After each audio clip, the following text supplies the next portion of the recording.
Mamie, pourquoi papa a 2 téléphones? Mon petit-fils avait 8 ans quand il a posé cette question. 8 ans, l'âge où l'on dit tout haut ce que les adultes cachent tout bas. Il était assis en face de moi, à cette table de cuisine où j'avais servi des milliers de repas, et il a levé ses grands yeux bruns vers moi avec cette innocence terrible qui n'appartient qu'aux enfants. Mamie, pourquoi papa a 2 téléphones? Il cache toujours le rouge dans sa poche quand maman arrive. Le silence qui a suivi cette phrase a duré peut-être 3 secondes. 3 secondes pendant lesquelles j'ai vu le visage de mon fils Frank passer du rose au blanc, comme si quelqu'un avait tiré un rideau derrière sa peau.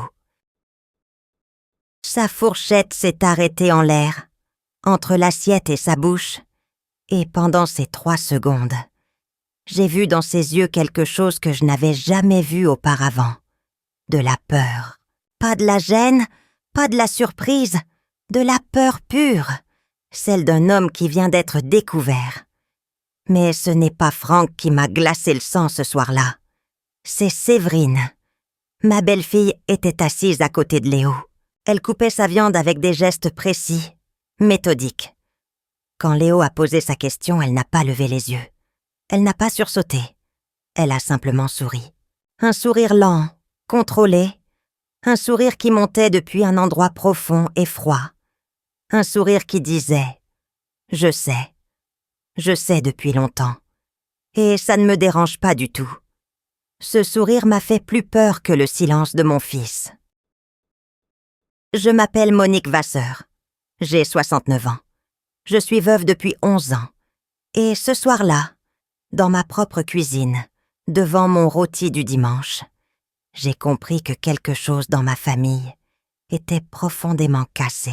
Je ne savais pas encore quoi. Je ne savais pas encore que mon fils me volait depuis 18 mois.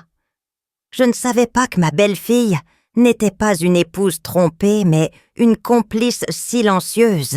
Je ne savais pas que derrière ces 2 téléphones se cachait non pas une histoire d'amour clandestin, mais une escroquerie méthodique qui m'avait déjà coûté 61 200 €.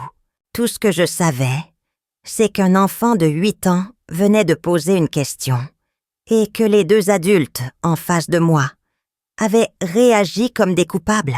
Pendant que je raconte tout cela, je me demande d'où vous m'écoutez. Écrivez le nom de votre ville en commentaire. J'aimerais savoir qui m'écoute ce soir. Pour comprendre ce qui s'est passé cette nuit-là et tout ce qui a suivi, il faut que je vous parle de ma vie d'avant. Il faut que je vous parle de Gérard, mon mari, de cette maison, de ces 2 appartements qui sont au cœur de tout, et de la confiance aveugle que j'avais en mon fils unique. Gérard Vasseur était un homme simple. Il tenait une petite entreprise de plomberie dans le 7e arrondissement de Lyon, rue du Guesclin. Pas une grande entreprise, non, juste lui. 2 employés et une camionnette blanche qui sentait le cuivre et la soudure. Mais Gérard était malin. Pas malin comme un escroc, malin comme un paysan. Il économisait chaque centime. Il réparait tout lui-même. Il ne jetait jamais rien. Et surtout, il investissait. En 1992, il a acheté notre premier appartement locatif, un 2 pièces rue du Noir, dans le 3e arrondissement. 10 ans plus tard, en 2002, il a acheté le 2e, un 3 pièces rue Sébastien Griffe, dans le 7e. Il payait ses appartements comme on paie une dette d'honneur, chaque mois, sans jamais manquer une échéance. Quand il a fini de rembourser le dernier crédit, en 2008, il m'a pris la main dans la cuisine, exactement là où Léo poserait sa question des années plus tard. Et il m'a dit « Monique, on est tranquille maintenant. Quoi qu'il arrive, tu auras toujours un toit et un revenu. Personne ne pourra te les prendre. » Il est mort 3 ans plus tard. Un cancer du pancréas. Foudroyant. 3 mois entre le diagnostic et la fin. Il est parti un matin de mars, dans cette chambre à l'étage, celle dont la fenêtre donne sur le tilleul. Ses dernières paroles ont essené pour moi. « Monique, ne laisse personne toucher aux appartements. C'est ton assurance vie. » J'avais promis. Mais les promesses qu'on fait à un mourant, parfois on les oublie, surtout quand c'est notre propre fils qui nous demande de les oublier. Après la mort de Gérard, j'ai continué à gérer les 2 appartements seuls. Ce n'était pas compliqué. L'appartement rue du Noir était loué à un jeune couple, les Martin, 1 700 € par mois. L'appartement rue Sébastien Griffe était loué à un professeur d'université, Monsieur Leclerc, 1 700 € aussi. Total, 3 400 € par mois. Avec ma petite retraite de l'éducation nationale, j'avais été professeur de mathématiques pendant 35 ans. Je vivais confortablement. Pas richement, non, mais dignement. Je payais mes impôts, j'entretenais ma maison, je me permettais un voyage par an avec mon amie Françoise, Barcelone, Venise, Lisbonne, et j'étais en paix. Franck est mon fils unique. Il est né en 1981. Je l'ai porté pendant 9 mois de bonheur et de nausées. Et quand il est arrivé au monde, Gérard a pleuré pour la première fois de sa vie. Franck était un beau bébé, rond, bruyant, affamé. Il est devenu un adolescent difficile, rebelle, impoli parfois, mais toujours attachant. Puis un jeune homme ambitieux. Il a fait des études de gestion à l'IAE de Lyon. Il a trouvé un poste dans un cabinet de conseil. Et à 30 ans, il gagnait bien sa vie. Pas aussi bien qu'il l'aurait voulu, mais bien. Puis il a rencontré Séverine Marchal. 42 ans aujourd'hui. Quand je l'ai rencontrée pour la première fois, elle avait 34 ans. Elle était venue dîner chez moi un samedi soir.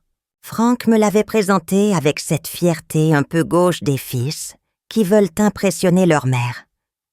Elle portait une robe noire simple, des boucles d'oreilles discrètes, et elle avait un sourire charmant. Elle m'avait apporté des fleurs, des pivoines roses et une boîte de chocolat. Elle avait complimenté ma cuisine, mon intérieur, mon jardin. Elle avait posé des questions sur Gérard, sur ma carrière, sur mes voyages. Elle était parfaite, trop parfaite peut-être, mais quand on est mère et qu'on voit son fils heureux, on ne cherche pas les failles, on sourit, on accueille, on espère. Ce que je n'avais pas vu, ce que personne ne pouvait voir, c'est que Séverine, dès ce premier dîner, avait déjà fait l'inventaire. Elle avait compté les pièces de la maison. Elle avait évalué les meubles. Elle avait demandé, l'air de rien, combien de chambres avait l'étage. Et quand Franck lui avait dit, en passant, que j'avais 2 appartements en location à Lyon, j'avais vu ses yeux briller. Pas d'admiration, d'appétit. Ils se sont mariés 1 an plus tard. Un beau mariage, simple mais élégant. J'avais payé la réception 5 000 €, avec joie. Léo est né 2 ans après. Un petit garçon merveilleux, curieux, bavard, avec les yeux de son grand-père et le sourire de son père. Quand je le tenais dans mes bras, je pensais à Gérard. Tu vois, mon amour, la vie continue. Les premières années ont été belles. Franck et Séverine vivaient dans une maison qu'ils louaient à Villeurbanne. Ils venaient déjeuner chez moi tous les dimanches. Léo jouait dans le jardin. Séverine m'aidait en cuisine. Franck tondait la pelouse. C'était simple, c'était bon, c'était normal. Puis les choses ont commencé à changer. Ça a commencé il y a 4 ans, en 2021. Un dimanche comme les autres. Nous étions à table. Léo dessinait dans un coin, et Franck m'a dit, entre 2 bouchées de gratin, « Maman, j'ai réfléchi. Tes appartements, la gestion, les locataires, les charges, les impôts, c'est beaucoup pour toi toute seule. Si tu veux, je peux m'en occuper. » J'ai levé les yeux de mon assiette. M'en occuper comment? Tout gérer. Les baux, les loyers, les déclarations. Tu n'aurais plus rien à faire. Je te verserai ta part chaque mois, et toi, tu profiterais de ta retraite tranquillement. J'ai hésité. Pas longtemps. Quelques secondes peut-être. Mais dans ces quelques secondes, j'ai entendu la voix de Gérard. Ne laisse personne toucher aux appartements.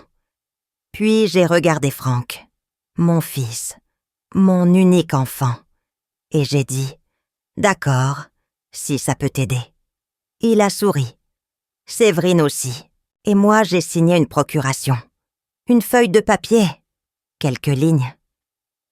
Je sous-signais. Monique Vasseur donne pouvoir à mon fils Franck Vasseur de gérer en mon nom les biens immobiliers situés. Je n'ai pas lu les détails. Je faisais confiance. C'est ce que font les mères. Au début, tout allait bien. Franck m'apportait 800 € en liquide chaque mois. Il m'expliquait que le reste couvrait les charges, les travaux, les frais de gestion. Je ne posais pas de questions. Pourquoi en aurais-je posé? C'était mon fils. 800 € me suffisaient. Avec ma retraite de 1400 €, j'avais 2200 € par mois. Plus qu'assez pour vivre. Je ne voyais pas le problème. Je ne voyais rien du tout. Mais revenons à ce dimanche soir, celui de la question de Léo. Après le dîner, Franck est parti précipitamment. Il a dit qu'il avait un appel à passer, qu'il devait vérifier quelque chose au bureau. Il a embrassé Léo sur le front. Il m'a fait la bise rapidement et il est sorti. Sa voiture a démarré dans l'allée. J'ai entendu les pneus crisser sur le gravier. Il conduisait vite, trop vite. Séverine, elle, n'a pas bougé. Elle est restée assise à la table de la cuisine, son verre de vin à la main. Léo était monté jouer dans l'ancienne chambre de Franck, celle où je gardais encore ses vieux jouets. Nous étions seuls. Le silence était épais, presque solide. Je débarrassais les assiettes. Séverine me regardait faire. Et puis, d'une voix calme, presque douce, elle a dit « Monique, il faut que je vous dise quelque chose. » Je me suis retournée. Elle buvait son vin à petites gorgées. Son visage était détendu, presque amusé. « Je sais pour l'autre femme, ça fait 2 ans. » Mon cœur s'est arrêté. J'ai posé l'assiette que je tenais. « Pardon ?» Franck a une maîtresse. Le 2e téléphone, c'est pour elle. Léo l'a vu. Les enfants voient tout. Je me suis assise. Mes jambes ne me portaient plus. « Et tu ne dis rien ?» Séverine a haussé les épaules. Un geste lent, calculé. « Ça ne me dérange pas. Les hommes sont comme ça. Ce qui compte, c'est la stabilité, la maison, l'avenir de Léo, le patrimoine. » Elle a prononcé ce dernier mot avec une précision chirurgicale. Patrimoine. Pas notre famille. Pas notre couple. Le patrimoine. Vous devriez faire pareil, Monique. Fermez les yeux. C'est ce que font les femmes intelligentes. Je les regardais. Cette femme que j'avais accueillie dans ma famille, à qui j'avais offert des cadeaux de Noël, pour qui j'avais tricoté des écharpes, à qui j'avais appris ma recette de tarte aux mirabelles. Cette femme me disait de fermer les yeux sur l'infidélité de mon fils, avec le même ton qu'on utilise pour recommander une marque de lessive. « Je ne comprends pas, » ai-je murmuré. « Comment peux-tu accepter ça ?» Séverine a fini son verre. Elle l'a posé sur la table et m'a regardé droit dans les yeux. « Parce que je ne suis pas naïve, Monique, et parce que j'ai un plan. » Elle s'est levée. Elle a lissé sa jupe. Elle a appelé Léo. « Léo, on y va !» Puis elle s'est tournée vers moi une dernière fois. « Ne vous inquiétez pas, tout est sous contrôle. » Et elle est partie. Je suis restée seule dans ma cuisine, debout, les mains posées à plat sur le plan de travail. et j'ai essayé de comprendre ce qui venait de se passer. Mon fils avait une maîtresse. Ma belle-fille le savait et ne faisait rien. Elle m'avait dit de fermer les yeux. Elle avait parlé de patrimoine. Elle avait dit qu'elle avait un plan. Rien ne collait. Rien n'avait de sens. Quelque chose clochait. Quelque chose de bien plus grave qu'une histoire d'adultère. Cette nuit-là, je n'ai pas dormi. Je me suis allongée dans mon lit, les yeux ouverts dans le noir, et j'ai pensé. Pas à la maîtresse de Franck. Ça, c'était son affaire, sa vie privée, ses choix. Non, je pensais au sourire de Séverine. Ce sourire qui n'avait rien à voir avec la résignation ou l'indifférence. C'était un sourire de contrôle, un sourire de pouvoir, comme si elle tenait les ficelles d'un spectacle dont j'ignorais l'existence. Et cette phrase, « J'ai un plan ». Quel plan? Pourquoi une femme qui sait que son mari la trompe resterait-elle sans réagir pendant 2 ans? Par amour? Séverine n'avait jamais été particulièrement amoureuse de Franck. Je m'en étais rendu compte au fil des ans. Elle ne le regardait pas comme une femme regarde l'homme qu'elle aime. Elle le regardait comme on regarde un outil. Utile, fonctionnel, remplaçable. Par peur de la solitude? Séverine était belle, intelligente, indépendante. Elle n'avait peur de rien. Alors pourquoi rester? La réponse m'est venue vers 3 heures du matin, dans le silence de ma chambre. Elle restait pour l'argent. Pas l'argent de Franck, qui gagnait correctement sa vie mais sans plus. Non, mon argent. Mes appartements, mon patrimoine, celui que Gérard avait construit pendant 40 ans. Et c'est à ce moment-là que j'ai commencé à avoir peur. Les jours suivants, j'ai essayé de me raisonner. Je me disais que j'étais paranoïaque, que Séverine était peut-être simplement pragmatique, que beaucoup de femmes acceptent l'infidélité par commodité, que je voyais le mal partout parce que j'étais seule et que la solitude déforme la réalité. J'ai repris ma vie normale, le marché le mardi matin, le bridge avec Françoise le mercredi après-midi, la messe le dimanche. Je mangeais, je dormais. Je regardais la télévision. Mais quelque chose avait changé. Je regardais les choses différemment, comme si la question de Léo avait allumé une lampe dans une pièce que j'avais toujours crue vide, et que maintenant je voyais les meubles, les ombres, les coins sombres. 2 semaines après ce fameux dîner, j'ai commencé à faire attention aux détails. Des détails que j'avais ignorés pendant des années. Premièrement, l'argent. Franck me donnait 800 € par mois en liquide. Toujours en liquide. Jamais par virement. Quand je lui avais demandé pourquoi, il y a 2 ans, il avait dit « C'est plus simple, maman. Pas de paperasse. » Plus simple pour qui? 2 appartements à Lyon, loués à 1 700 € chacun, ça fait 3 400 € par mois. Moins les charges de copropriété. Disons 400 € pour les 2, moins la taxe foncière, répartie sur l'année, disons 200 € par mois, moins les éventuels travaux, disons 100 € par mois en moyenne. Il restait environ 2 700 €. Et Franck m'en donnait 800. Où allaient les 1 900 € restants? J'avais toujours accepté son explication. Les charges, maman. Les travaux, la gestion, les assurances. C'est compliqué l'immobilier. Mais j'avais été professeur de mathématiques pendant 35 ans. Les chiffres, c'était ma langue maternelle. Et là, les chiffres ne parlaient pas. Ils hurlaient. Deuxièmement, les visites. Depuis que Franck gérait les appartements, je n'y allais plus jamais. Avant, j'allais voir mes locataires 1 ou 2 fois par an. Je leur apportais un gâteau à Noël. Madame Martin me montrait les photos de son bébé. Monsieur Leclerc me parlait de ses recherches. C'était humain, chaleureux.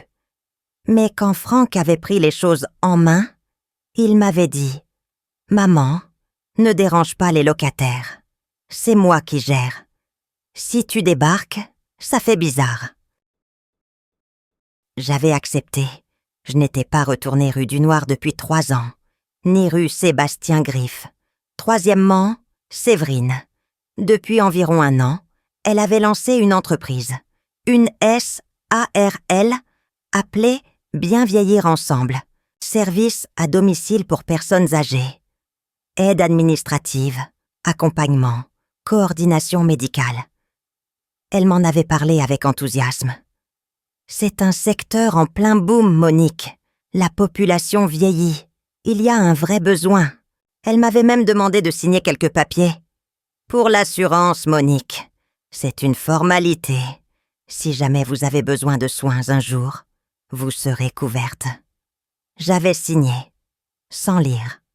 Encore une fois, un matin de novembre, 3 semaines après le dîner de la question, j'ai reçu une lettre.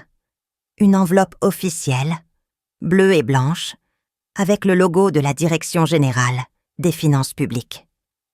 Mon cœur a fait un bond. Les lettres des impôts ne sont jamais de bonnes nouvelles. J'ai ouvert l'enveloppe avec des mains légèrement tremblantes. C'était un avis d'imposition complémentaire. Madame Vasseur, suite à l'examen de vos revenus fonciers pour l'année 2023, nous constatons un écart significatif entre les revenus déclarés et les revenus réels de votre bien situé 14 rue du Noir, Lyon 3e. Le montant des revenus non déclarés s'élève à 12 400 €, correspondant à une activité de location meublée de courte durée. Vous êtes redevable d'un complément d'impôt de... J'ai arrêté de lire. 12 400 €. Location meublée de courte durée. Rue du Noir. Mon appartement. Celui que je croyais louer au Martin. Celui que Franck gérait pour moi. Location de courte durée. Qu'est-ce que ça voulait dire?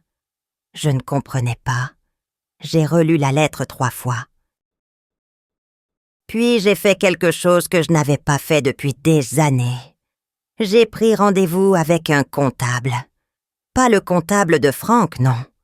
Un comptable indépendant, recommandé par Françoise, mon ami du bridge. Il s'appelait Monsieur Rigaud, un homme sec, méthodique, avec des lunettes carrées et une habitude de parler en chiffres. Je suis allée le voir le jeudi suivant. J'avais mis ma plus belle veste, celle que je portais pour les réunions de parents d'élèves quand j'enseignais encore. J'avais apporté la lettre des impôts, mes relevés bancaires des 3 dernières années et les quelques rapports que Franck me donnait parfois. Des feuilles imprimées avec des colonnes de chiffres que je n'avais jamais vérifiées. Monsieur Rigaud a étalé tout ça sur son bureau. Il a mis ses lunettes. Il a commencé à lire. Au bout de 10 minutes, il a levé les yeux vers moi. « Madame Vasseur, vous savez ce qu'est Airbnb ?» J'ai secoué la tête. J'avais vaguement entendu le mot, mais je ne savais pas exactement ce que c'était. C'est une plateforme de location en ligne. Les propriétaires loquent leur appartement à la nuit, comme un hôtel. C'est très rentable, mais c'est soumis à des règles fiscales strictes. Il a pointé du doigt un chiffre sur la lettre des impôts.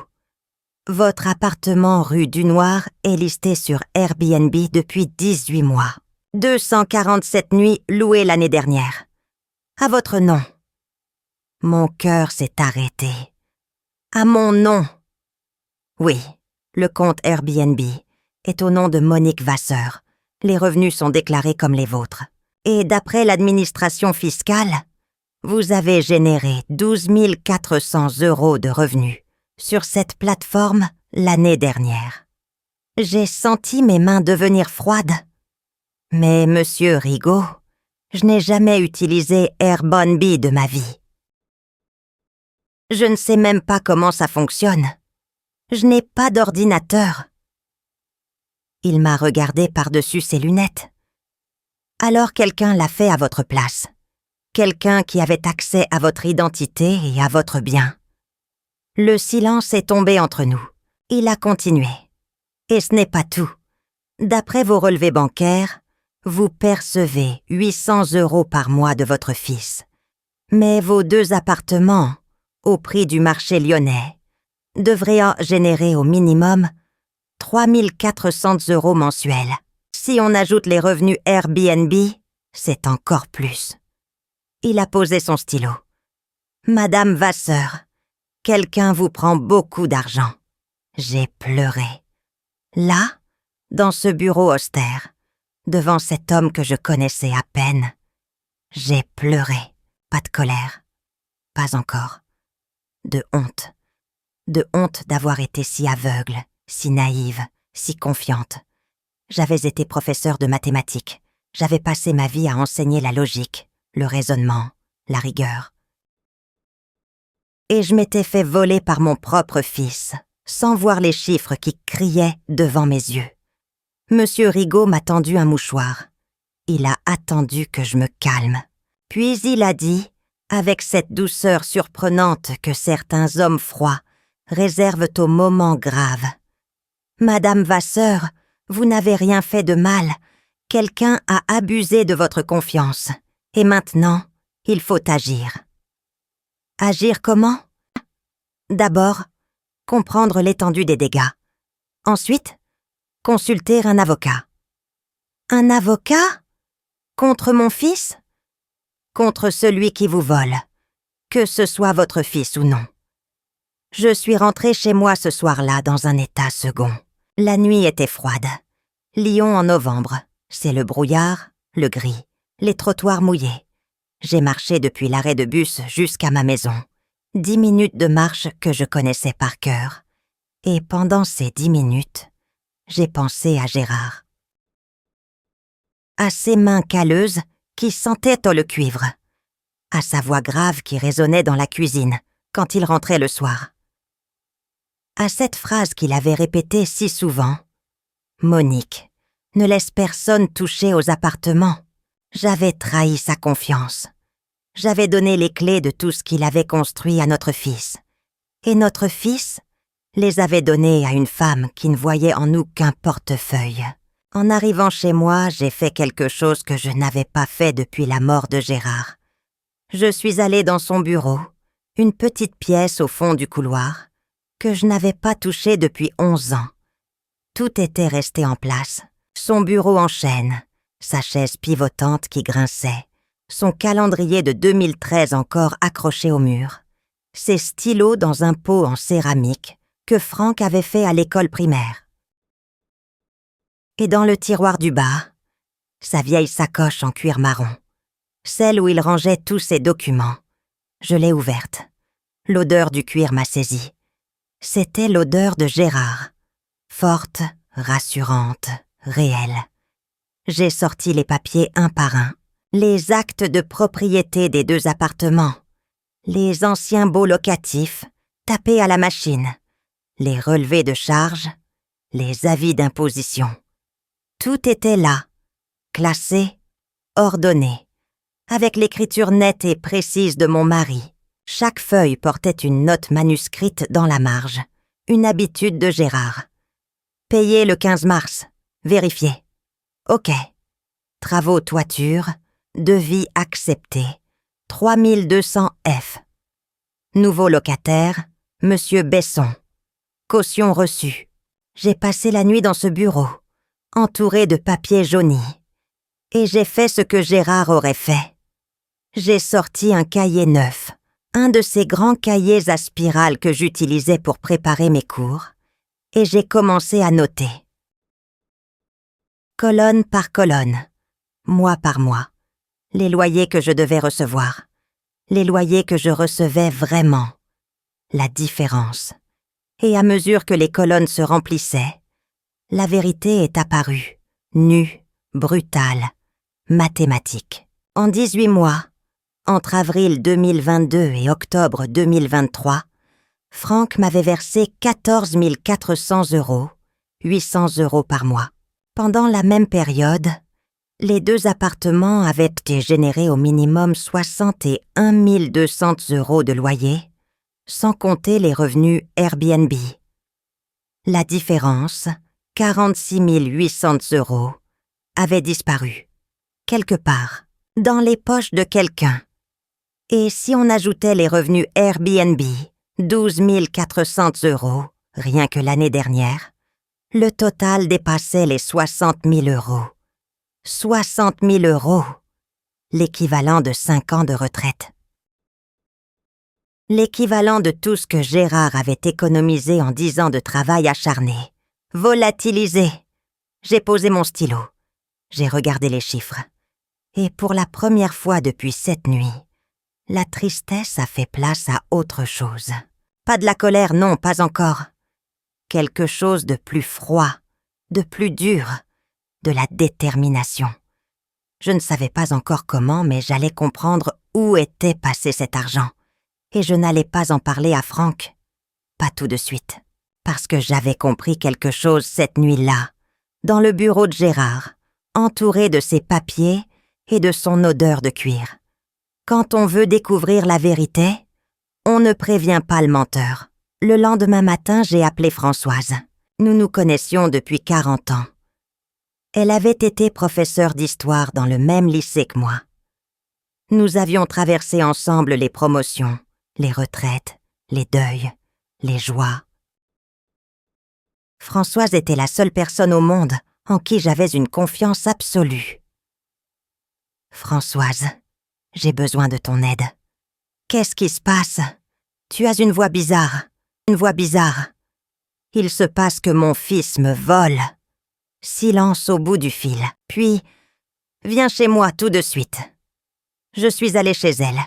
Nous avons bu du thé dans sa cuisine, qui sentait la lavande. Je lui ai tout raconté. La question de Léo, le sourire de Séverine, la lettre des impôts, les calculs dans le cahier. Françoise m'a écoutée sans m'interrompre.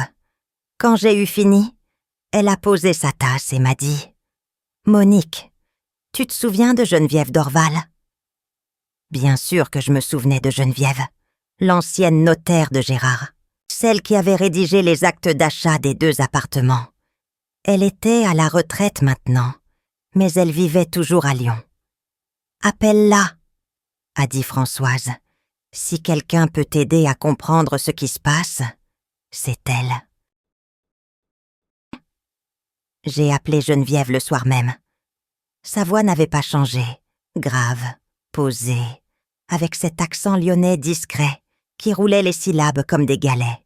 « Monique, ça fait des années. Comment vas-tu? »« Pas très bien, Geneviève. J'ai besoin de toi. »« Viens me voir demain. Apporte tous tes papiers. » Le bureau de Geneviève Dorval n'était plus un bureau officiel, c'était le salon de son appartement du 6e arrondissement. Mais il en avait gardé l'atmosphère. Des piles de dossiers, des étagères pleines de codes juridiques, une lampe de bureau en laiton. Geneviève était assise dans un fauteuil, ses cheveux blancs retenus par un peigne en écaille. Elle avait 80 ans, mais ses yeux étaient vifs comme ceux d'un faucon. J'ai posé devant elle tout ce que j'avais. Les actes de propriété, la procuration signée pour Franck, la lettre des impôts, les calculs de M. Rigaud et mon propre cahier avec mes colonnes de chiffres. Geneviève a mis ses lunettes. Elle a lu, longtemps, en silence. De temps en temps, elle fronçait les sourcils. De temps en temps, elle hochait la tête. Au bout d'1 heure, elle a retiré ses lunettes et m'a regardée. « Monique, c'est plus grave que tu ne le penses. » Mon estomac s'est noué. « Oh, comment ça, plus grave ?»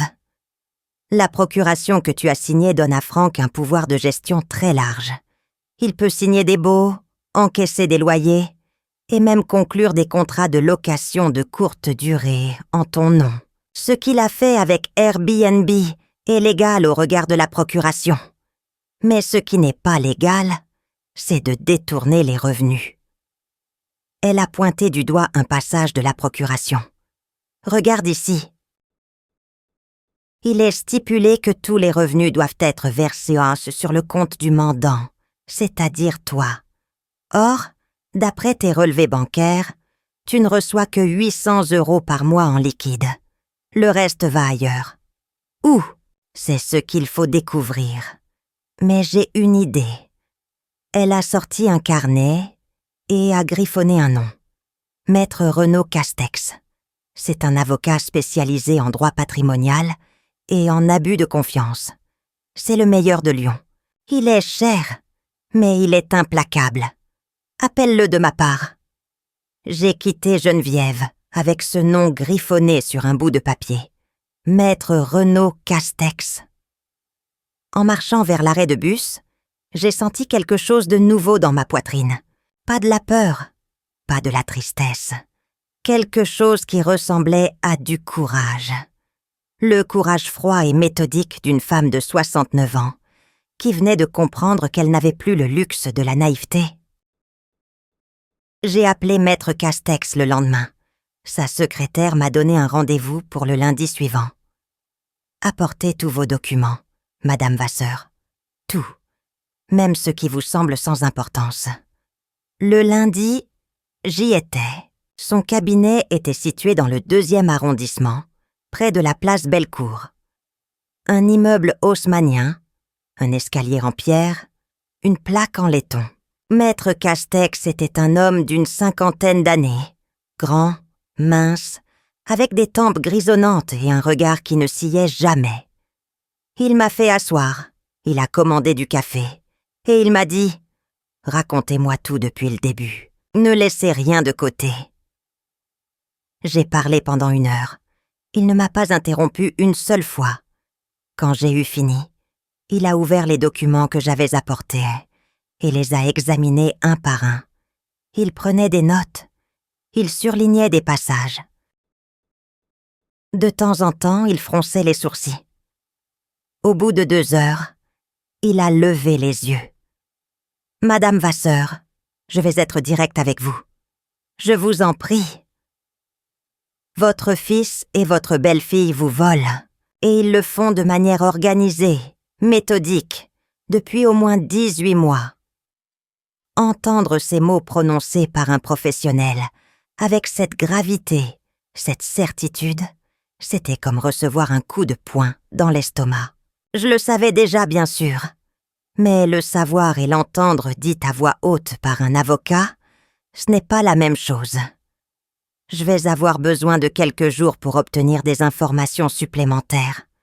À continuer, Maître Castex, je vais demander une consultation des registres du commerce pour la société de votre belle-fille.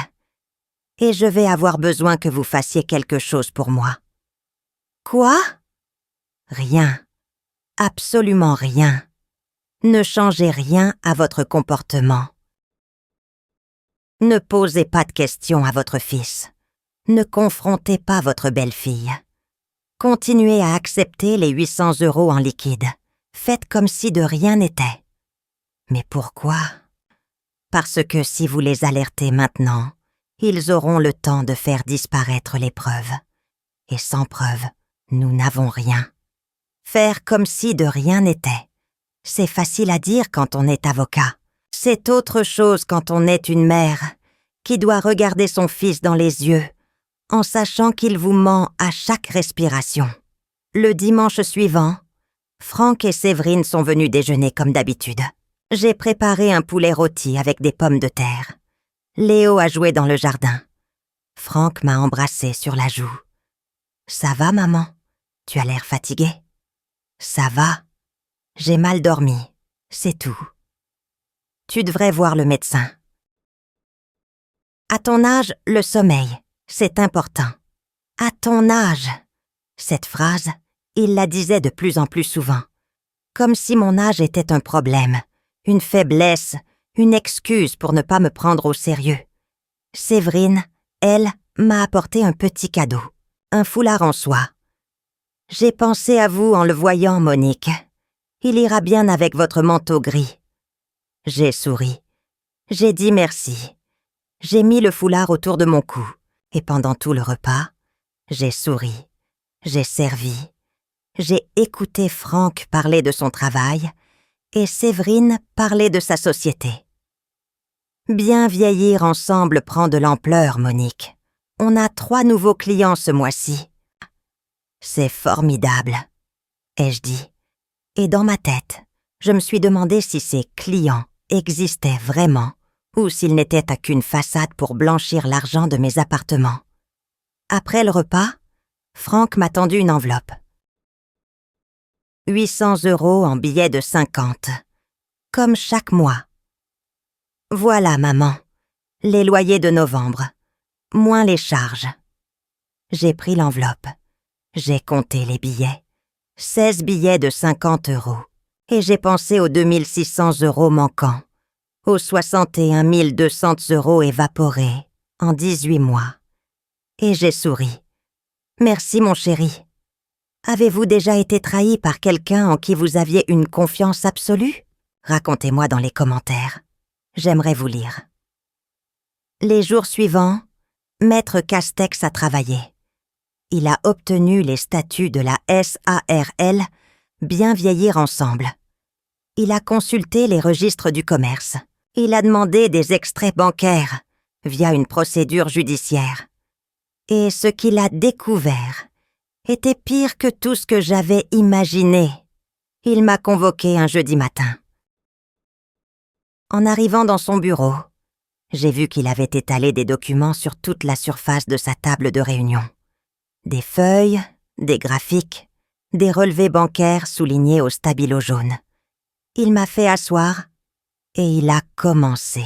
« Madame Vasseur, voici ce que nous avons trouvé. » Il a pris une feuille. Premièrement, votre appartement rue du Noir. Les Martins, vos anciens locataires, sont partis il y a 18 mois. Votre fils ne vous l'a jamais dit. Il a résilié leur bail et a commencé à louer l'appartement sur Airbnb, à la nuit, sous votre nom. Les revenus, en moyenne 1200 € par mois, étaient versés sur un compte bancaire ouvert au nom de votre fils, pas au vôtre. J'ai fermé les yeux. Deuxièmement, votre appartement rue Sébastien Griffe. Monsieur Leclerc, votre locataire, est toujours en place. Il paie 1700 € par mois.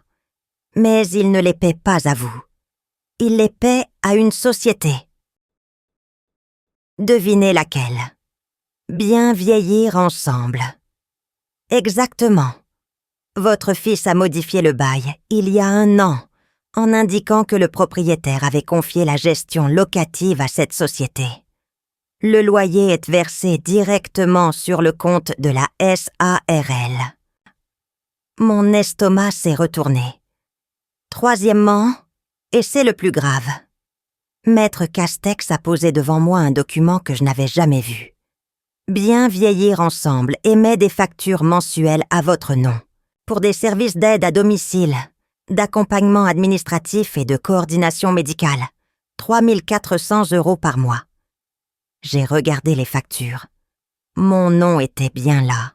Monique Vasseur. Adresse, numéro de sécurité sociale. Tout était exact, sauf que je n'avais jamais reçu le moindre service. Personne n'était jamais venu chez moi pour m'aider. Personne ne m'avait accompagné nulle part. Ces factures étaient fictives, entièrement inventées. En résumé, a dit Maître Castex, votre fils détourne les loyers de vos 2 appartements. Votre belle-fille blanchit une partie de cet argent à travers sa société en émettant de fausses factures à votre nom. Et pendant ce temps, on vous donne 800 € en liquide pour que vous ne posiez pas de questions. Il a fait une pause. Le total sur 18 mois dépasse 61 000 €, sans compter les implications fiscales. Vous devez 12 400 € aux impôts pour l'activité Airbnb que vous n'avez jamais exercée. J'ai serré les accoudoirs de mon fauteuil. Mes mains tremblaient. Mais ce n'est pas tout, a ajouté Maître Castex. Il y a autre chose. Il a posé un dernier document sur la table. Votre belle-fille a entamé une procédure pour transférer la propriété de l'appartement rue du Noir à sa société, en compensation d'une dette fictive. D'après les factures de Bien vieillir ensemble, Vous devriez 61 200 € à la société pour des services rendus. Si cette procédure aboutit, vous perdrez l'appartement. Le monde a vacillé autour de moi. Ils veulent me prendre mon appartement? Pas seulement ça. Maître Castex m'a regardé avec une gravité que je n'oublierai jamais. J'ai appris par mes contacts que votre belle-fille a consulté un avocat spécialisé en tutelle. Elle se renseigne sur les procédures de mise sous protection des personnes âgées. Sous protection? Mais je suis parfaitement lucide. Je n'en doute pas. Mais si elle arrive à démontrer que vous êtes vulnérable, confuse, incapable de gérer vos affaires, un juge pourrait vous placer sous tutelle. Et devinez qui demanderait à être nommé tuteur? Franck. Ou Séverine, en tant que belle-fille dévouée, qui s'occupe de vous à travers sa société de service aux personnes âgées. Une société qui, sur le papier, vous fournit 3 400 € de services par mois. Le silence est tombé dans le bureau. J'ai regardé tous ces documents étalés devant moi. Des mois de mensonges, de manipulations, de calculs froids, méthodiques, implacables. Mon fils et ma belle-fille ne se contentaient pas de me voler. Ils construisaient un piège. Un piège juridique, financier, administratif, pour me dépouiller de tout. Et le plus terrible, c'est qu'ils utilisaient mon amour maternel comme arme. Chaque fois que j'avais signé un papier pour ne pas embêter Franck, chaque fois que j'avais accepté les 800 € sans poser de questions, chaque fois que j'avais fermé les yeux, je leur avais donné un peu plus de corde pour me ligoter. Maître Castex m'a raccompagné à la porte. « Madame Vasseur, nous allons nous battre, mais je dois vous poser une question. »« Oui? Êtes-vous prête à porter plainte contre votre fils ?» J'ai regardé cet homme droit dans les yeux, et j'ai pensé à Gérard, à ses mains calleuses, à sa voix grave, à cette sacoche en cuir qui sentait le travail d'une vie. « Oui, » ai-je dit, « je suis prête. » Bien, alors ne changez toujours rien. Continuez à jouer le jeu, encore quelques semaines, le temps que nous rassemblions toutes les preuves. Et quand nous frapperons fort. Les semaines qui ont suivi ont été les plus difficiles de ma vie. Non pas à cause de la peur ou de la tristesse, mais à cause du mensonge. Je devais mentir. Moi, Monique Vasseur, qui avait passé ma vie à dire la vérité à des adolescents de 15 ans, je devais mentir à mon propre fils. Chaque dimanche, il venait déjeuner. Chaque dimanche, je souriais. Je servais le rôti. Je jouais avec Léo. J'écoutais Séverine parler de bien vieillir ensemble, avec une admiration feinte. Et chaque dimanche soir, après leur départ, je me retrouvais seule dans ma cuisine, épuisée par l'effort de la dissimulation, et je m'asseyais devant la photographie de Gérard. « Pardonne-moi, mon amour, j'aurais dû écouter. » Mais Gérard ne répondait pas. Les morts ne répondent jamais. Ils nous laissent avec nos erreurs et notre courage, et c'est à nous de trouver la suite. Un soir de décembre, alors que je préparais le dîner, mon téléphone a sonné. C'était Maître Castex. « Madame Vasseur, j'ai une information importante. Pouvez-vous venir demain ?» J'y étais à 9 h. Il avait un nouveau document. Notre enquêteur a retrouvé la comptabilité de Bien vieillir ensemble. Votre belle-fille a commis une erreur. Elle a utilisé le même expert comptable pour la société et pour ses déclarations personnelles. Et cet expert comptable, sous la pression de notre requête judiciaire, a fourni les registres. Il a ouvert un dossier. Regardez, les flux financiers sont clairs. Les loyers de vos 2 appartements arrivent sur le compte de la SARL. De là, ils sont redistribués. Une partie en salaire pour Séverine, gérante de la société. une partie en remboursement de frais fictifs et une partie en virement vers un compte personnel au nom de Frank Vasseur. Il a posé le dossier. Nous avons tout. Les preuves sont irréfutables. Abus de confiance, détournement de revenus, faux et usage de faux, fraude fiscale. Votre fils risque une peine de prison. Votre belle-fille aussi. Prison. Le mot m'a frappé comme une gifle. Mon fils en prison. Le petit garçon qui jouait dans le jardin, qui construisait des châteaux de sable, qui me disait « Maman, je t'aime » avant de s'endormir. En prison. Madame Vasseur, a dit maître Castex doucement. Je comprends que c'est difficile, mais vous devez prendre une décision. Quelle décision? Soit nous portons plainte au pénal. Dans ce cas, Frank et Séverine risquent une condamnation. Soit nous négocions à l'amiable. Ils remboursent tout, vous récupérez vos biens, et personne ne va en prison. Et si je négocie, ils rembourseront vraiment? C'est le risque. Ils peuvent n'en promettre et ne pas tenir. Avec une plainte pénale, la justice les y obligera. J'ai fermé les yeux.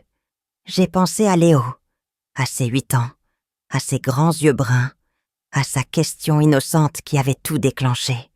Son père en prison. Sa mère aussi peut-être. Qu'est-ce que ça ferait à cet enfant? Maître Castex, je ne veux pas que Léo souffre. Je comprends. Mais il faut aussi penser à vous. Ils ont volé 61 000 €. Ils ont essayé de vous prendre un appartement. Ils envisageaient de vous mettre sous tutelle. Ce ne sont pas des petites erreurs. C'est un système. Il a raison. Ce n'est pas une erreur. C'est un système. Un système froid, calculé, sans pitié. Conçu par une femme qui n'a jamais vu en moi qu'un obstacle entre elle et mon patrimoine, et exécuté par un fils qui n'a pas eu le courage de dire non. Je vais porter plainte, ai-je dit, mais pas tout de suite. Je veux d'abord les regarder dans les yeux. Je veux entendre ce qu'ils ont à dire. C'est risqué, je sais, mais j'ai besoin de ça, pour moi. J'ai passé Noël seule cette année-là, pour la première fois depuis la mort de Gérard. J'avais dit à Frank que j'étais fatiguée, que je préférais rester tranquille. Il n'avait pas insisté. Il m'avait juste envoyé un message. « Joyeux Noël, maman. On passe te voir la semaine prochaine. » Pas d'appel, pas de visite surprise, pas de bouquet de fleurs. Juste un message. 8 mots. Françoise est venue le soir du 25 décembre. Elle a apporté du foie gras et une bouteille de sauterne. Nous avons mangé devant la cheminée. Le feu craquait. Dehors, il neigeait. « Comment tu tiens ?» m'a demandé Françoise. « Je ne sais pas, un jour à la fois. » Et Franck? Il viendra la semaine prochaine, avec Séverine et Léo, le dernier déjeuner du dimanche. Le dernier? Oui, après tout changera. Françoise m'a pris la main. « Tu es sûre de toi ?» J'ai regardé le feu. Les flammes dansaient, orange et bleu, et dans leur lumière, j'ai cru voir le visage de Gérard. « Oui, Françoise, je suis sûre. » Le dimanche 8 janvier. Je me souviens de chaque détail de cette journée. Le ciel était bas, gris, lourd de neige.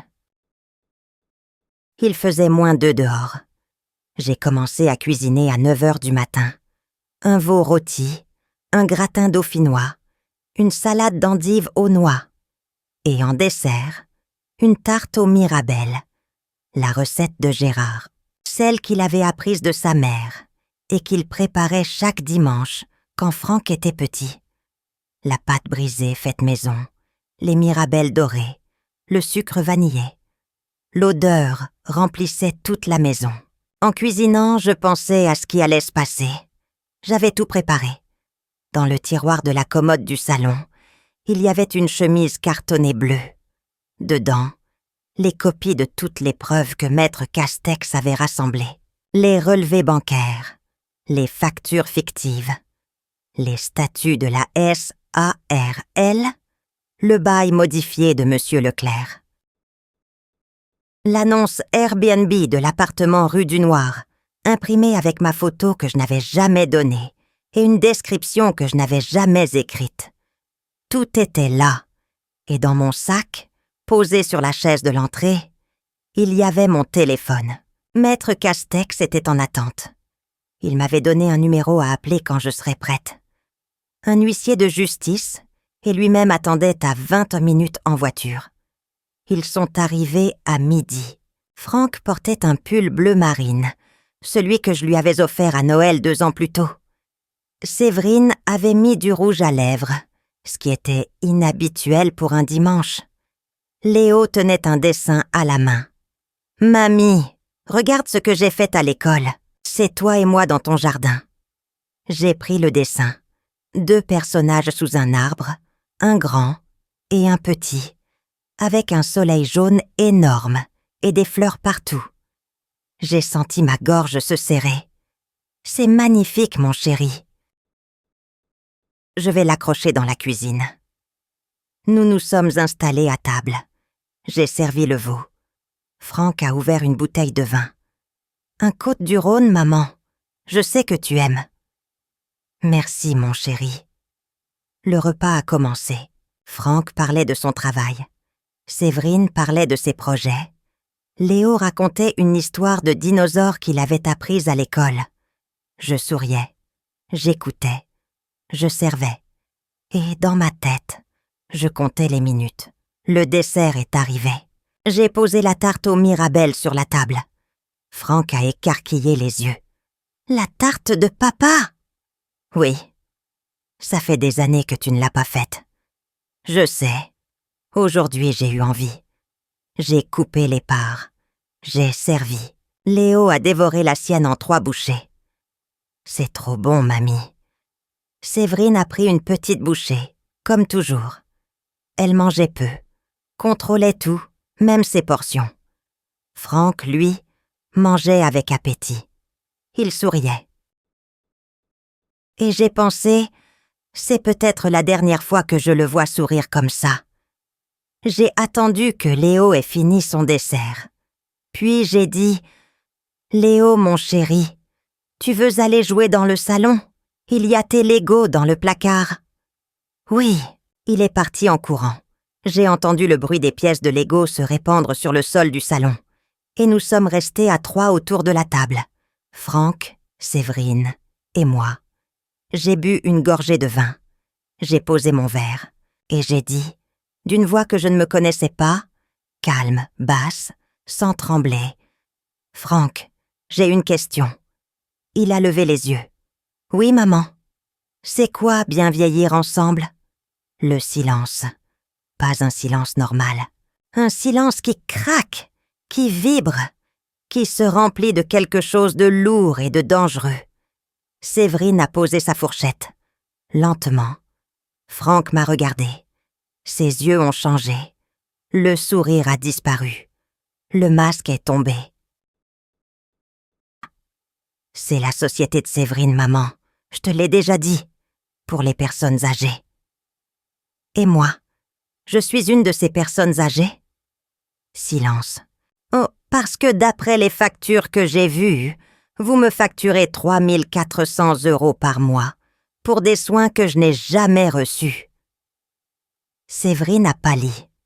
Franck a ouvert la bouche, puis l'a refermée. Il ressemblait à un poisson sorti de l'eau. « Maman, je peux t'expliquer ? » Explique-moi aussi pourquoi mon appartement rue du Noir est sur Airbnb depuis 18 mois, à mon nom, et que je dois 12 400 € aux impôts pour une activité que je n'ai jamais exercée. Franck a serré ses mains sur la table. Ses jointures étaient blanches. « Maman, c'est un malentendu. Les chiffres, tu ne comprends pas ? » C'est compliqué, la gestion immobilière. Je suis professeur de mathématiques, Franck. Les chiffres, c'est ma spécialité. Et je t'assure que je comprends très bien. 2 appartements à 1 700 € chacun, ça fait 3 400 € par mois. Plus les revenus Airbnb, moins les 800 € que tu me donnes. Il manque plus de 2 600 € chaque mois. Pendant 18 mois, ça fait 46 800 €. Si on ajoute le Airbnb, on dépasse les 60 000. Où est cet argent, Franck? Sa lèvre inférieure tremblait. Séverine, elle, ne tremblait pas. Elle me regardait avec une froideur que je n'avais jamais vue chez un être humain, un regard de prédateur contrarié. « Monique, a-t-elle dit d'une voix tranchante, vous ne savez pas de quoi vous parlez. Franck gère vos biens depuis 4 ans. Il y a des frais, des taxes, des imprévus. Tout est justifié. Justifié par des factures fictives émises par votre société, des factures pour des services que je n'ai jamais reçus. Séverine a serré les lèvres.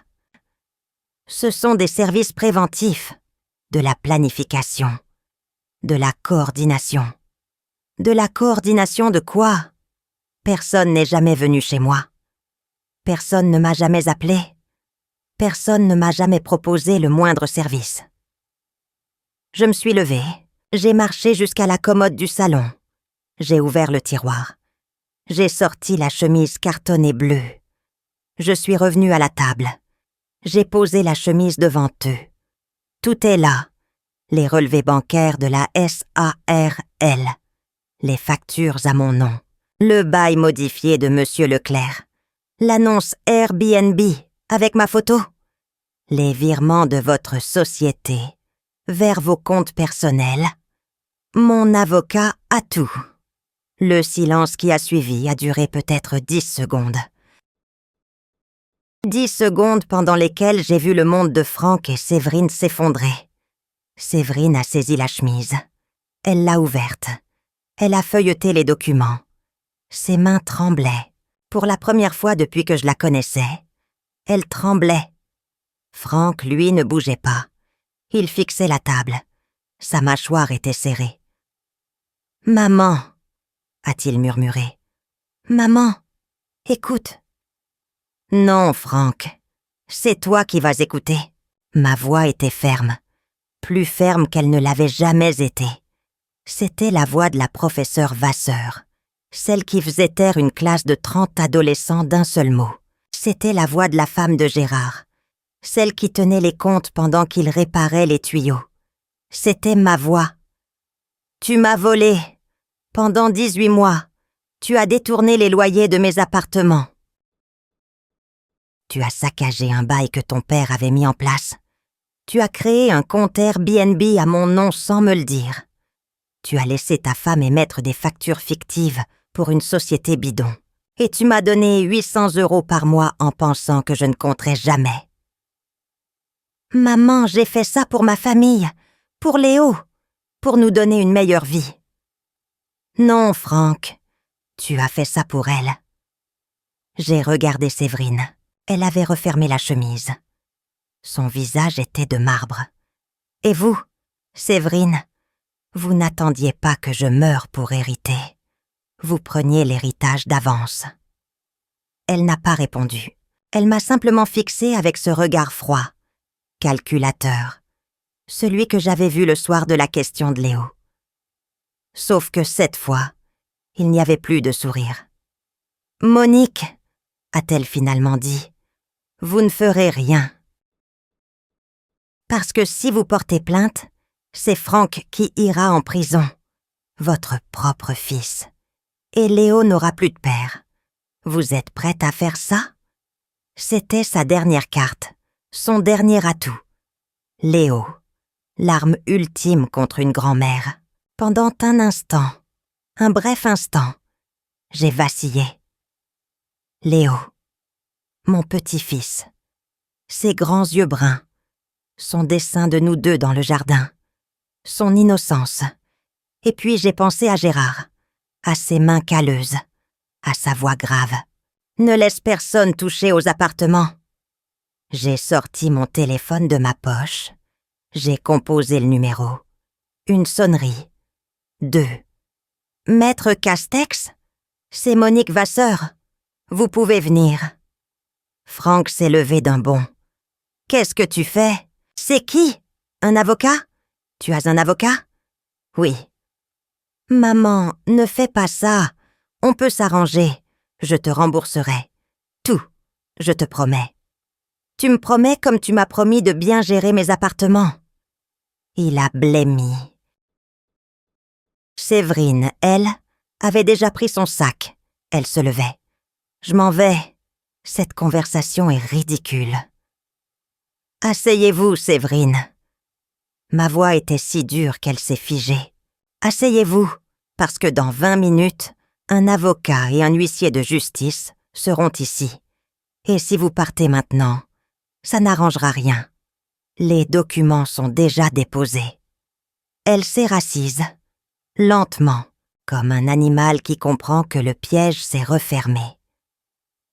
Les 20 minutes qui ont suivi ont été un enfer silencieux. Franck était assis, la tête dans les mains. Il ne parlait plus. De temps en temps, un sanglot lui échappait. Séverine regardait par la fenêtre, les bras croisés, le visage fermé. Et moi, je débarrassais la table. Je rangeais les assiettes, les verres, les couverts. Je nettoyais le plan de travail. Des gestes mécaniques, répétitifs, apaisants. Les mêmes gestes que j'avais faits des milliers de fois dans cette cuisine. Sauf que cette fois, je ne préparais pas un repas. Je préparais un adieu. On a sonné à la porte. J'ai ouvert. Maître Castex était là, en costume sombre, une mallette à la main. À côté de lui, un homme plus petit, trapu, avec une sacoche en cuir. L'huissier de justice, Maître Bonnard. « Madame Vasseur, » a dit Maître Castex, « nous sommes prêts. Je les ai fait entrer. Ils sont allés dans la cuisine. » Franck a levé les yeux. Quand il a vu l'avocat et l'huissier, son visage est devenu gris. « Maman, non !» Maître Castex a posé sa mallette sur la table. Il en a sorti 3 enveloppes. Il a tendu la première à Franck. « Monsieur Vasseur, ceci est la notification officielle de la révocation de la procuration que votre mère vous avait accordée. À compter de ce jour, vous n'avez plus aucun pouvoir de gestion sur ces biens immobiliers. » Franck a pris l'enveloppe sans l'ouvrir. Ses mains tremblaient. Maître Castex a tendu la 2e enveloppe à Séverine. « Madame Vasseur, ceci est une notification de plainte pour abus de confiance, faux et usage de faux, et escroquerie, déposée par Madame Monique Vasseur contre la SARL, Bien Vieillir Ensemble, et ses dirigeants. » Séverine a pris l'enveloppe. Elle l'a ouverte. Elle a lu le document. Son visage n'a pas changé, mais j'ai vu ses doigts se crisper sur le papier. Maître Castex a posé la 3e enveloppe sur la table. Et ceci est une injonction de remboursement. 61 200 €. Plus les intérêts, plus les frais d'avocat, plus le préjudice moral. Total estimé, 78 000 €. Le chiffre est tombé dans la cuisine, comme une pierre dans un lac. Séverine a fermé les yeux. Franck a éclaté en sanglots. « Maman, je suis désolé. Je suis tellement désolé. L'huissier va maintenant constater les faits, » a dit Maître Castex. « Monsieur Bonnard ?» L'huissier s'est avancé. Il a sorti un appareil photo. Il a photographié les documents sur la table. Il a noté des observations dans son carnet. Puis il s'est tourné vers Franck et Séverine. « Madame, monsieur, je vous informe que toute tentative de dissimulation de preuves, de destruction de documents ou de fuite sera considérée comme une obstruction à la justice et aggravera votre situation. » Séverine s'est levée. Cette fois, personne ne l'a arrêtée. Elle a pris son sac, son manteau, et elle a marché vers la porte. Avant de sortir, elle s'est retournée vers moi. Son visage était blanc, ses lèvres serrées. Et elle a dit, d'une voix basse, Venimeuse. Vous avez gagné, Monique, mais vous avez perdu votre fils. Puis elle est sortie. La porte d'entrée a claqué. Le bruit a résonné dans toute la maison. Frank était resté. Il pleurait, la tête posée sur la table de ma cuisine, comme quand il avait 5 ans et qu'il s'était écorché le genou dans le jardin. Sauf que cette fois, je ne me suis pas précipitée pour le consoler. Je suis restée debout, les mains posées sur le plan de travail, et j'ai attendu. Maître Castex et l'huissier sont partis discrètement. Maître Castex m'a serré la main à la porte. « Vous avez un courageuse, Madame Aptoye, Madame Vasseur. La suite est entre les mains de la justice. » « Merci, maître. » Il est parti, et je suis retournée dans la cuisine. Frank pleurait toujours. Et dans le salon, Léo jouait au Lego. Le bruit des petites pièces qui s'emboîtent. Un bruit d'enfance, d'innocence, de normalité. Un bruit qui ne savait rien de ce qui venait de se passer à quelques mètres de lui. Je me suis assise en face de Frank. J'ai attendu qu'il se calme. Au bout de quelques minutes, il a levé les yeux. Son visage était bouffi, rouge, ravagé.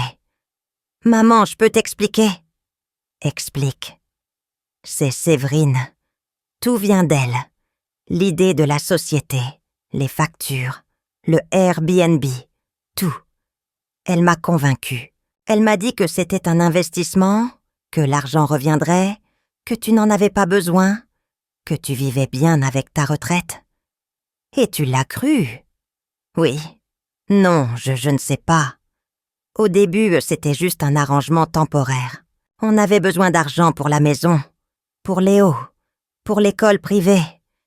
Et puis c'est devenu un système.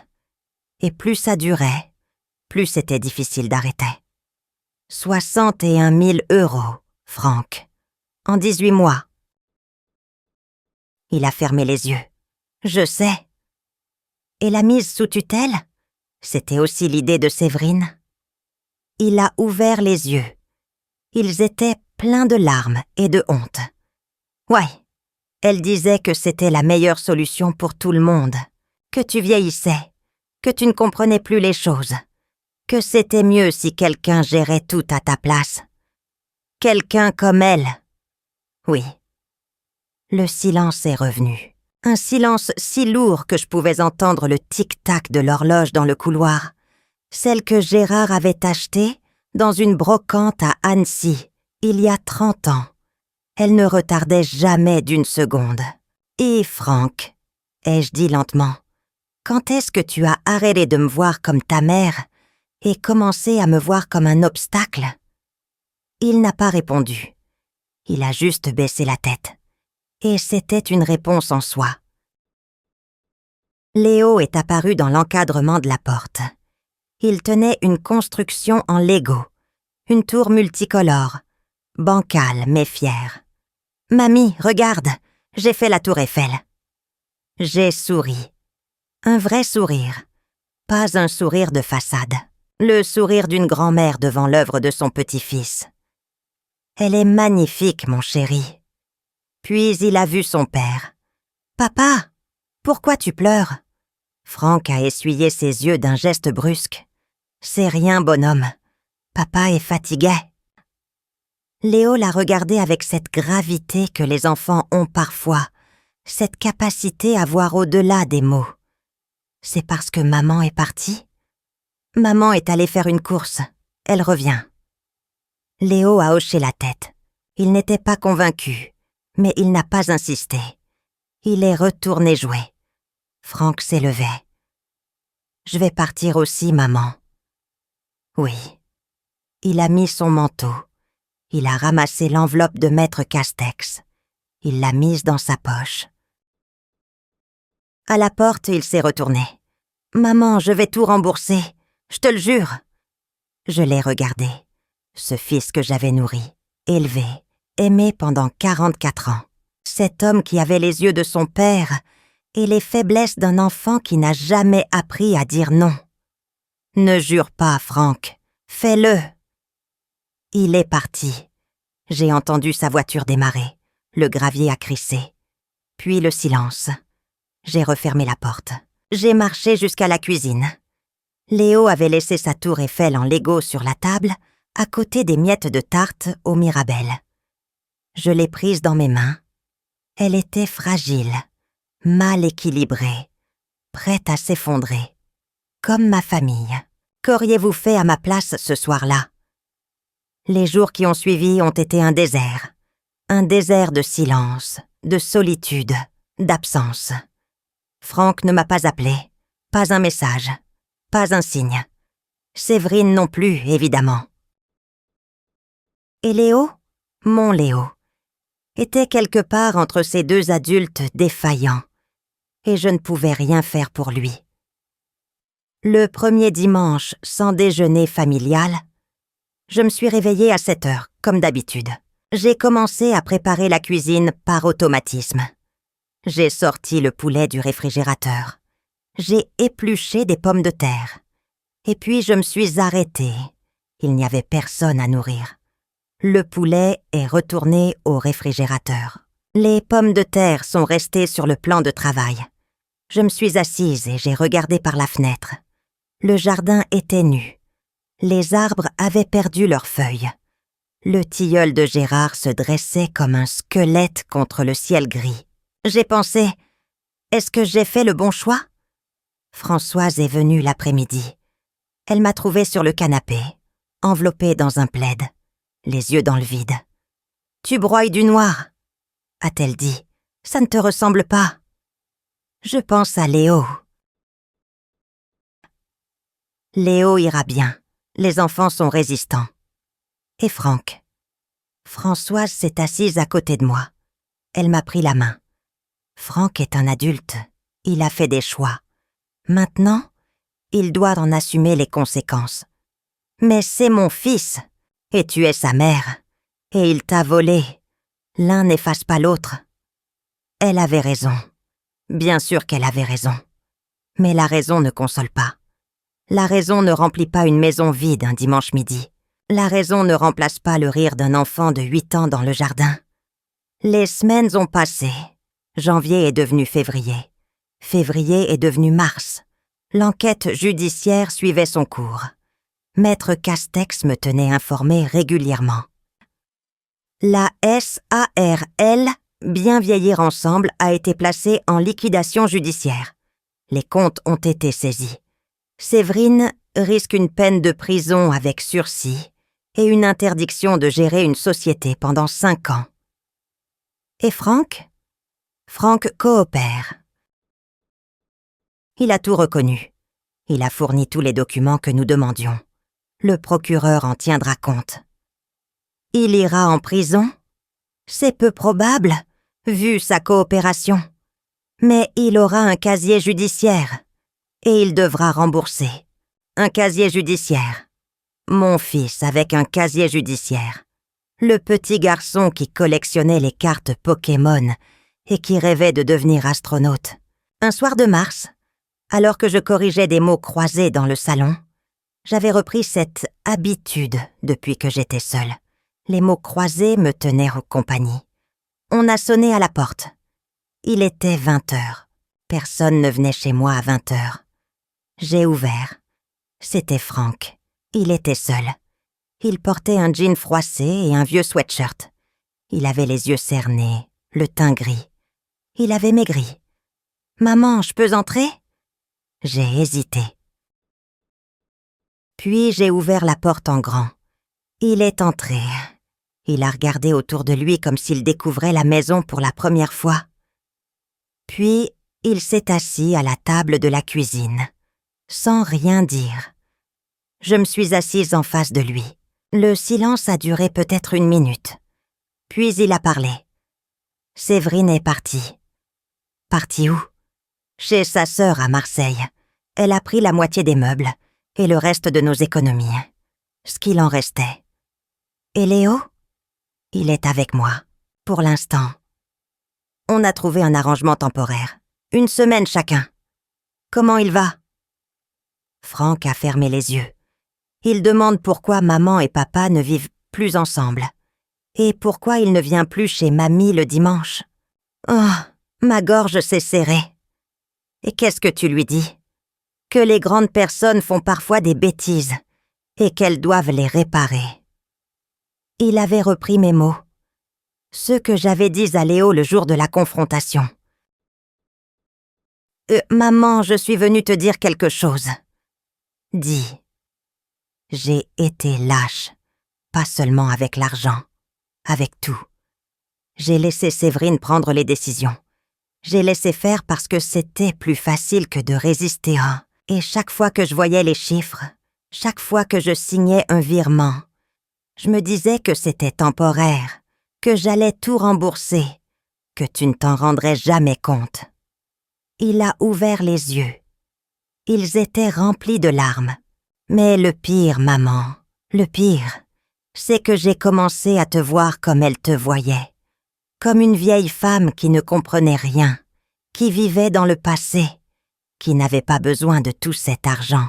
J'ai commencé à me dire que tu nous devais quelque chose, que c'était normal, que les parents étaient là pour aider leurs enfants, et que si tu ne le faisais pas de toi-même, c'était légitime de le prendre.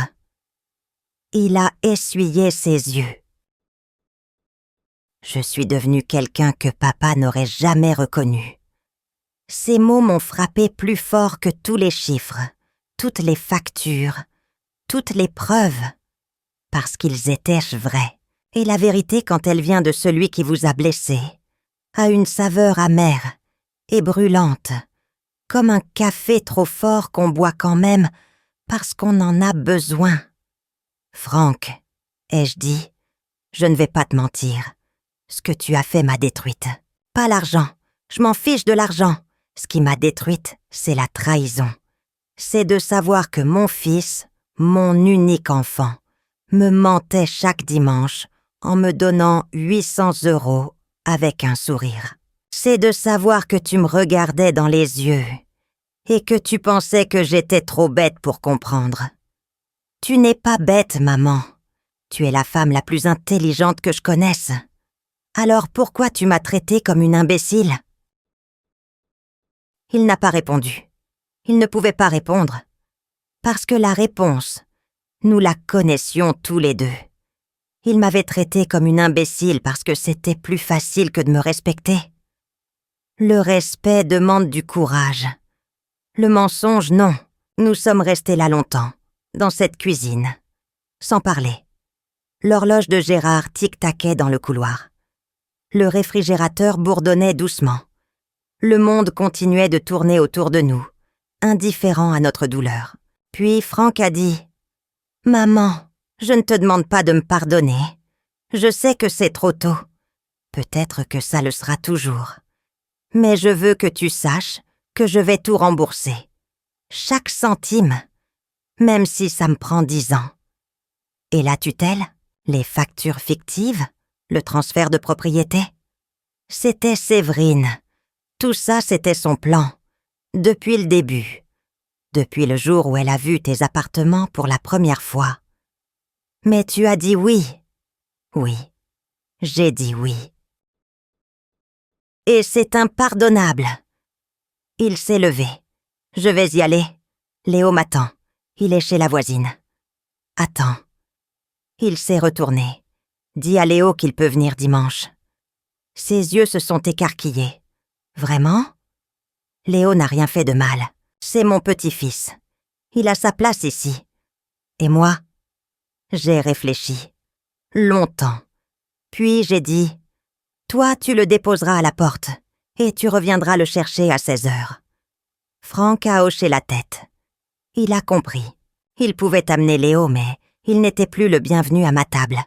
Pas encore. Peut-être pas avant longtemps. D'accord, maman. Merci. Il est parti. J'ai fermé la porte. Et j'ai pleuré. Pas de tristesse, ni de soulagement. Je ne sais pas pourquoi j'ai pleuré. Peut-être simplement parce que pleurer, parfois, c'est la seule chose qui reste quand on a épuisé tous les mots. Les mois ont passé. Le printemps est arrivé. Les arbres ont reverdi. Le tilleul de Gérard a couvert le jardin de ses feuilles. J'ai repris le contrôle de mes appartements. Maître Castex m'a aidé à trouver un gestionnaire professionnel. Un homme sérieux, recommandé par Geneviève Dorval. L'appartement rue du Noir a été retiré d'Airbnb et reloué normalement à un jeune couple d'enseignants. L'appartement rue Sébastien Griff est resté loué à Monsieur Leclerc, qui n'avait jamais compris pourquoi son loyer avait changé de destinataire. Le bail a été rétabli à mon nom. Les loyers sont arrivés directement sur mon compte. 3 400 € par mois. Pour la première fois en 4 ans, je voyais les vrais chiffres. Le dossier fiscal a été résolu grâce à Maître Castex. Les 12 400 € que l'administration me réclamait ont été annulés après que nous avons prouvé que j'étais victime d'une fraude. L'administration fiscale s'est retournée contre Franck et Séverine pour les revenus non déclarés. Le procès a eu lieu en juin. Je n'y suis pas allée. Maître Castex y est allé pour moi. Il m'a appelé le soir même. « Madame Vasseur, le jugement est rendu. Dites-moi, Séverine est condamnée à 18 mois de prison avec sursis, 5 ans d'interdiction de gérer une société et une obligation de remboursement solidaire avec Franck. Et Franck ? 12 mois avec sursis et l'obligation de rembourser. Le juge a tenu compte de sa coopération et de ses aveux. Il n'ira pas en prison ? Non, pas de prison ferme, mais un casier judiciaire et une dette de 78 000 €. J'ai raccroché. Je me suis assise dans le bureau de Gérard. J'ai ouvert la sacoche en cuir. J'ai pris les vieux documents, les actes de propriété, les beaux originaux, et j'ai dit à voix haute « Justice est rendue, mon amour, pas par la vengeance, par la loi. » La vie a repris. Lentement, difficilement, mais elle a repris. Léo venait chez moi tous les dimanches. Franck le déposait à la porte à 11 h et revenait le chercher à 16 h. Au début, il ne descendait même pas de la voiture. Il se garait, Léo sortait et il repartait. Puis, petit à petit, il a commencé à descendre. À attendre sur le trottoir pendant que Léo courait vers ma porte. À me faire un petit signe de la main. Timide, hésitant, comme un étranger. Un dimanche de septembre, alors que le soleil d'automne dorait le jardin, Léo est arrivé avec un dessin. Un nouveau dessin. « Mamie, regarde. C'est toi, moi et papa, dans le jardin. » J'ai regardé le dessin. 3 personnages sous le tilleul. Le plus grand avait les cheveux gris. Le plus petit tenait la main du plus grand. Et entre les deux, un 3e personnage, de taille moyenne, qui se tenait un peu à l'écart. « Pourquoi papa est loin des autres ?» ai-je demandé. « Parce qu'il a fait une bêtise, mamie. Mais je l'ai dessiné quand même parce que c'est mon papa. » Les enfants, leur capacité à voir le monde avec une simplicité qui nous dépasse. On fait des bêtises, mais on existe quand même. On fait partie du dessin. Ce soir-là, j'ai appelé Franck. Il a décroché à la première sonnerie. « Maman ? Dimanche prochain, tu peux rester pour le café. » Silence, puis un souffle. Quelque chose entre un soupir et un sanglot. « Merci, maman. » Il est venu. Il a bu son café. Il n'a pas parlé beaucoup. Il a regardé Léo jouer dans le jardin. Il a regardé la cuisine, les murs, les photos, l'horloge de Gérard. Et au moment de partir, il m'a dit « Maman, j'ai reçu le premier avis de remboursement. J'ai payé la première mensualité. » Bien, ce sera long, 5 ans, peut-être plus. Mais je paierai. Je sais. Et je voulais te dire autre chose. Quoi ? Séverine. Elle essaie de revenir. Elle m'a appelée. Elle dit qu'elle a changé, qu'elle regrette, qu'elle veut revoir Léo. Mon cœur s'est serré. Et qu'est-ce que tu lui as dit? J'ai dit non. Pour la première fois de ma vie avec elle, j'ai dit non. J'ai regardé mon fils. Ce fils faible, ce fils lâche, ce fils qui m'avait volé et menti. Et dans ses yeux, j'ai vu quelque chose que je n'avais pas vu depuis longtemps. De la clarté. Pas du courage, pas encore, mais de la clarté. L'ébauche d'un homme qui commençait à comprendre qui il voulait être. Je suis fière de toi, Franck. Pour ça. Il a souri. Un petit sourire triste, fragile. Mais un sourire quand même. L'automne a passé, puis l'hiver, puis un autre printemps. La vie a repris son rythme. Pas le même qu'avant. Un rythme nouveau, plus lent, plus prudent, mais plus vrai aussi. Franck venait le dimanche. D'abord pour le café, puis pour le dessert, puis pour le déjeuner entier. Pas tous les dimanches. Certains, je préférais être seule avec Léo. Certains, j'avais besoin de silence. Mais petit à petit, la table s'est remplie à nouveau. Un dimanche de mai, alors que nous étions tous les trois dans le jardin, Léo a grimpé dans le tilleul. Il avait 9 ans maintenant. Il était agile, intrépide. « Mamie, regarde, je suis en haut. Fais attention, mon chéri. » Franck la regardait avec un mélange de fierté et d'inquiétude. Il grimpe bien, comme moi à son âge. Comme toi, oui, tu grimpais dans cet arbre tous les étés. Et papa me criait de descendre. Et tu ne descendais jamais. Nous avons ri. Pour la première fois depuis cette nuit de janvier, nous avons ri ensemble. Ce n'était pas un rire complet, pas un rire insouciant, mais c'était un début, comme les premières pousses vertes après un long hiver. Fragile, hésitante, mais vivante. 1 an après le procès, j'ai reçu une lettre. Pas de Franck, de Séverine. L'enveloppe venait de Marseille. L'écriture était nerveuse, serrée. « Monique, je sais que vous ne voulez pas entendre parler de moi. Et je comprends. Mais je voulais vous dire quelque chose. Pas pour demander pardon. Pas pour me justifier. Juste pour que vous sachiez. Quand j'ai rencontré Franck, je n'avais rien. Pas de famille, pas d'argent, pas de sécurité. J'ai grandi dans un HLM, de Vénissieux avec une mère qui buvait et un père absent. J'ai appris très tôt que dans ce monde, personne ne vous donne rien. Il faut prendre. C'est ce que j'ai fait.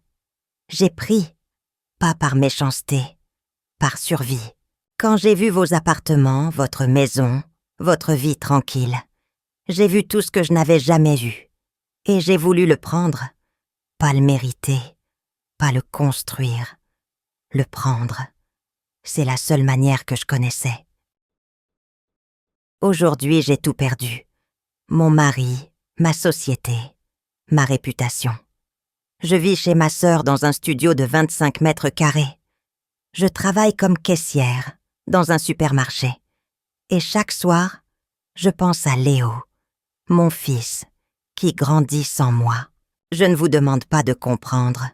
Je ne vous demande rien. Mais je voulais que vous sachiez que je n'ai jamais voulu vous détruire.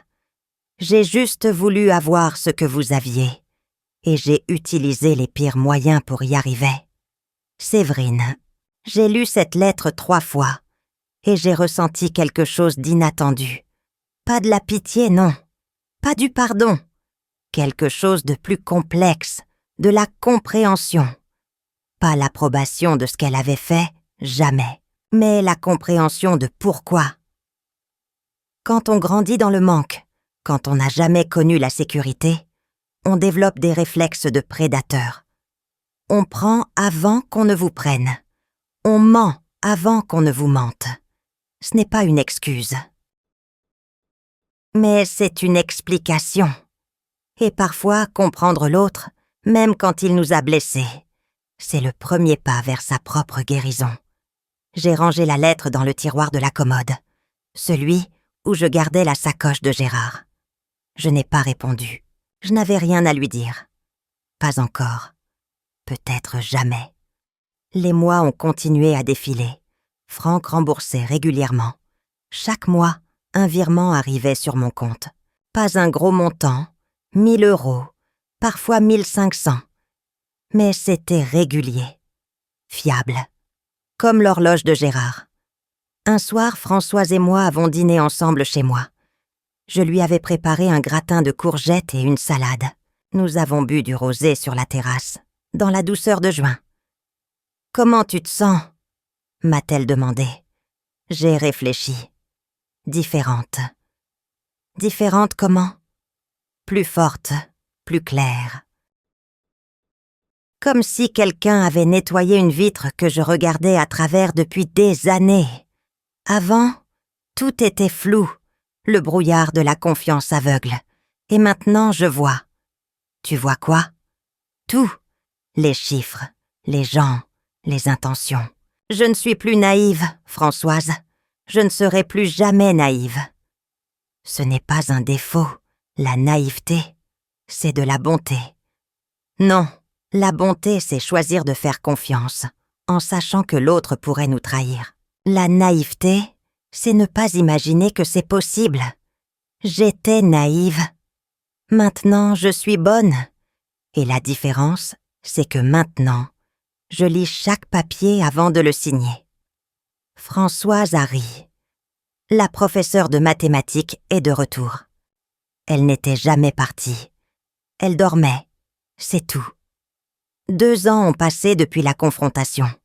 2 ans de silence, de reconstruction, de petits pas. Franck a trouvé un nouveau travail, moins bien payé que l'ancien, mais honnête. Il a loué un petit appartement à Villeurbanne. 2 pièces, modestes, propres. Léo y a sa chambre, avec ses Legos et ses dinosaures en plastique. Séverine a obtenu un droit de visite, un week-end par mois. Franck n'a pas protesté. Léo a besoin de sa mère, m'a-t-il dit, même si sa mère a fait des erreurs. Ce sont plus que des erreurs, Franck. Je sais. Mais Léo ne comprendra ça que plus tard. Pour l'instant, il a besoin d'elle. Un dimanche d'octobre, nous étions à table. Franck, Léo et moi. C'était devenu notre rituel. Le rôti du dimanche, le gratin, la salade.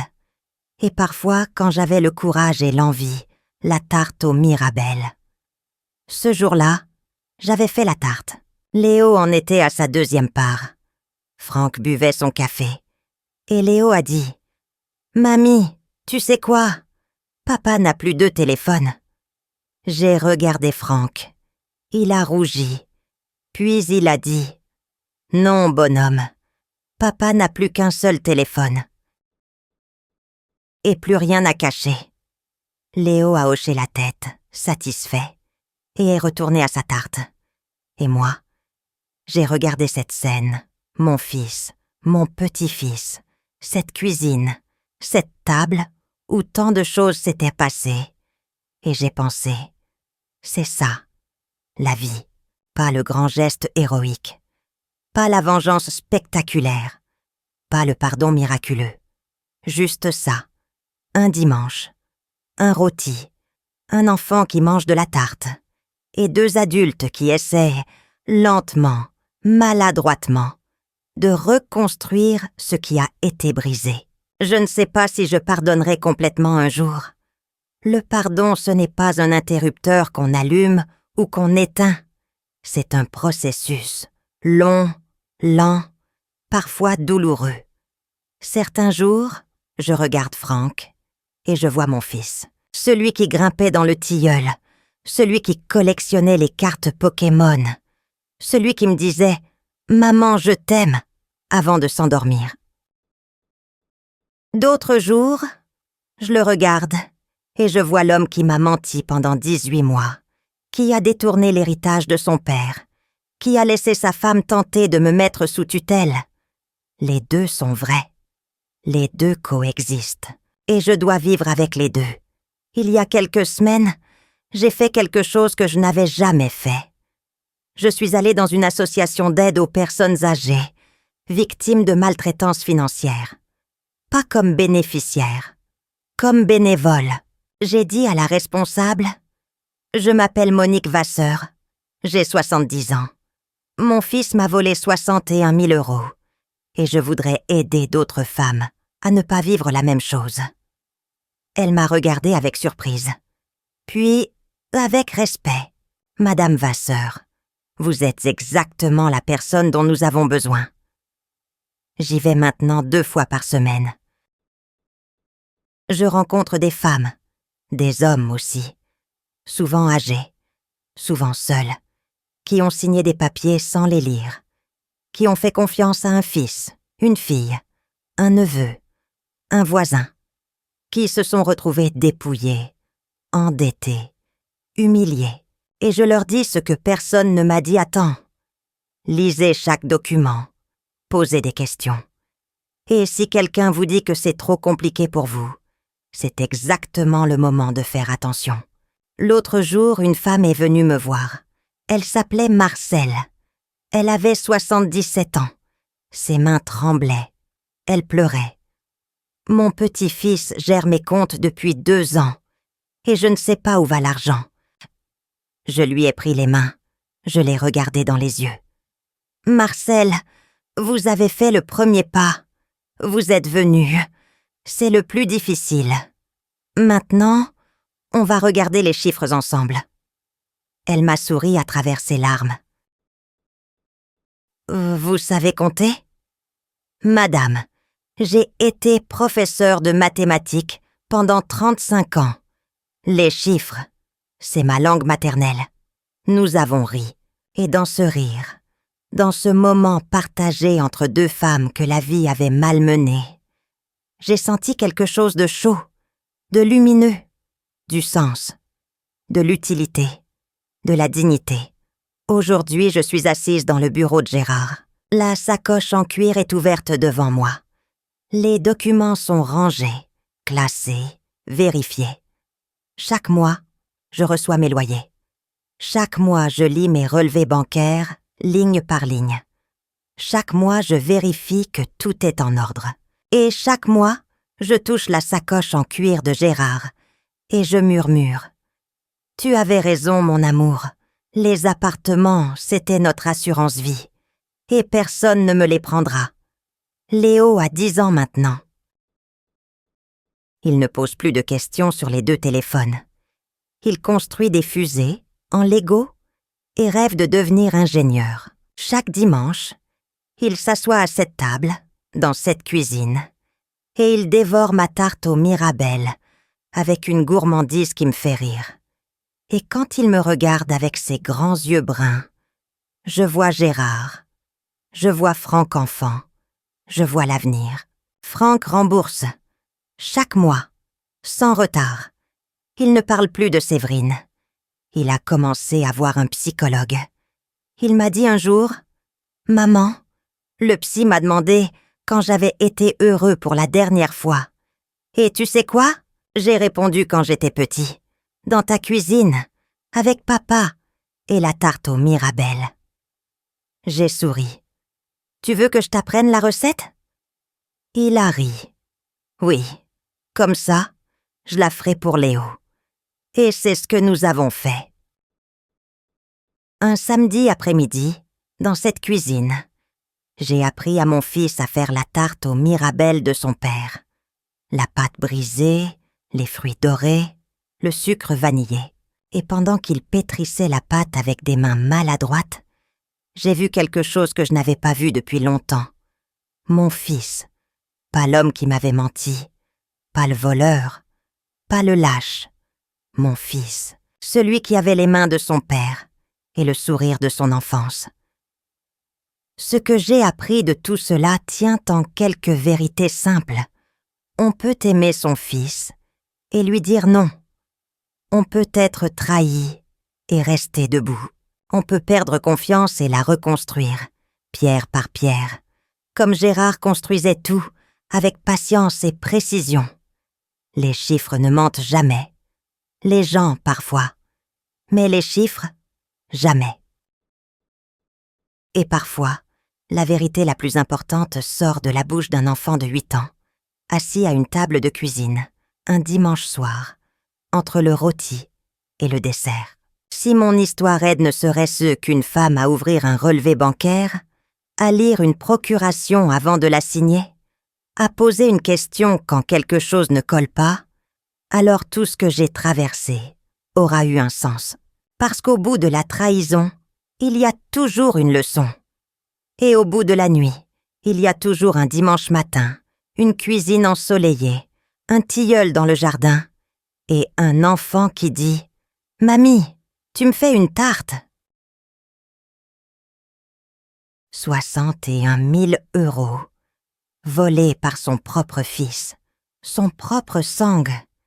Et cette Séverine qui sourit à table pendant qu'elle signe des factures bidons dans son dos, ça me donne la nausée.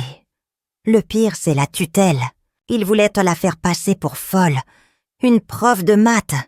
35 ans de carrière. Heureusement que le petit Léo a ouvert sa bouche. 8 ans est plus courageux que tous les adultes à cette table. Dites-moi, vous auriez pu repardonner à ce fils-là? Moi, je sais pas.